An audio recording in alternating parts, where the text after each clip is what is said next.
In a verse of the Quran, the fecundating characteristic of the winds and the formation of rain as a result are mentioned. And we sent the fecundating winds, then caused water to descend from the sky, therewith providing you with water in abundance.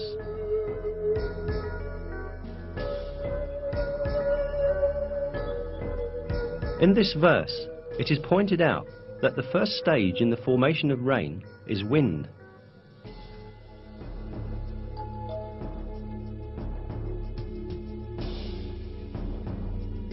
Until the beginning of the 20th century, the only relationship between the wind and the rain that was known was the wind's driving clouds.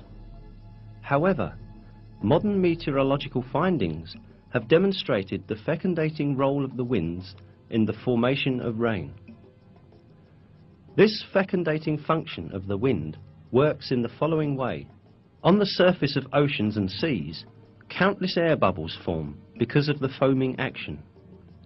The moment these bubbles burst, thousands of tiny particles with a diameter 1/100th of a millimeter are thrown into the air. These particles, known as aerosols, mix with dust carried from land by winds and are carried to upper layers of the atmosphere.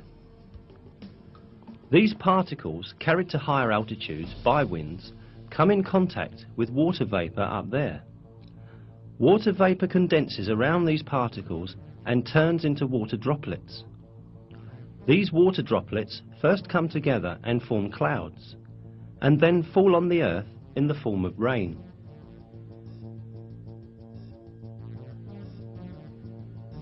As seen, winds fecundate the water vapor floating in the air with the particles they carry from the sea, and eventually help the formation of rain clouds.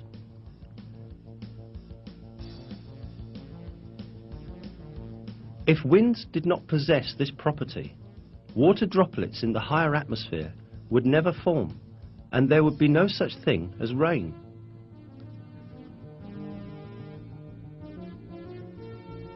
The most important point here is that this critical role of the winds in the formation of rain was stated centuries ago in a verse of the Quran, at a time when people knew almost very little about natural phenomena.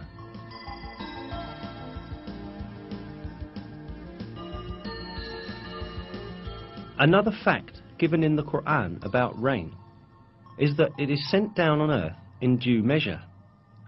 This is mentioned in Surat Az-Zukhruf as follows: "It is He who sends down water in due measure from the sky, by which we bring a dead land back to life.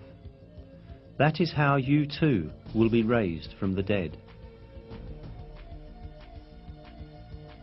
This measure in rain has again been discovered by modern research. It is estimated that in 1 second, approximately 16 million tons of water evaporate from the earth. This figure amounts to 513 trillion tons of water in 1 year.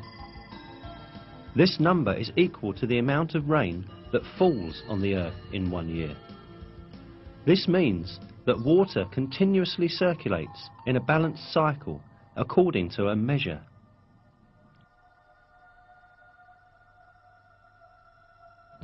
Life on Earth depends on this water cycle. Even if people had used all the technology in the world, they would not be able to produce this cycle artificially. Even a minor deviation in this amount would very soon give rise to a major ecological imbalance that would bring about the end of life on Earth.